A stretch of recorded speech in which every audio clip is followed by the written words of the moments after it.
My research question number 1. Can you explain the core problem your research addresses and why it's significant? The research addresses social media addiction among grade 10 students and its harmful effects on mental health, academics, and social life, which is significant for developing effective school interventions. Number 2, what are the key limitations of your methodology and how did these limitations influence your findings? The main limitations are the single school sample and self-reported data, which may limit generalizability and accuracy of the findings. Number 3, how did you ensure the validity and reliability of your data collection methods? Validity and reliability were ensured by using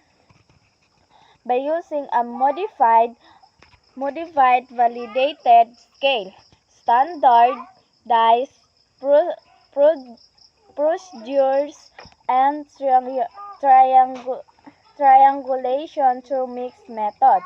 Number 4, could you elaborate on the statistical analysis you employed and justify your choice of techniques?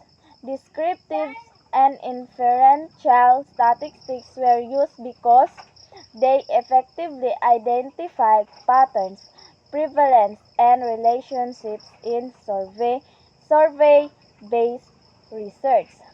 Number 5, what are the most significant findings of your research and how do they contribute to the existing body of knowledge? The study found a high prevalence of moderate to severe social media addiction, contributing local evidence to existing adolescent addiction research. Number 6 question. Did your research uncover any unexpected results? How did you interpret this and what are their implications? An unexpected result was that students were aware of their addiction but felt unable to control it. In highlighting the need for external support. Number 7. What are the practical implications of your findings and how might they be applied in real-world settings? The findings can be applied through school-based digital literacy programs, counseling services, and parental involvement. 8. What are the potential limitations or challenges in applying your findings?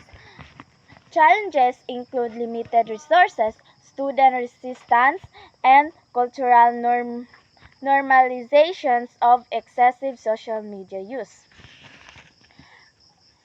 9. What are the next steps in this line of research?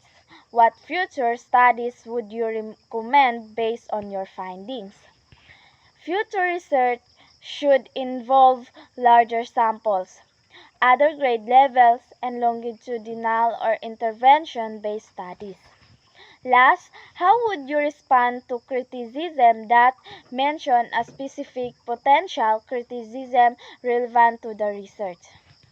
In response to criticism, the mixed methods design and use of validated tools strengthen the credibility of self-reported data.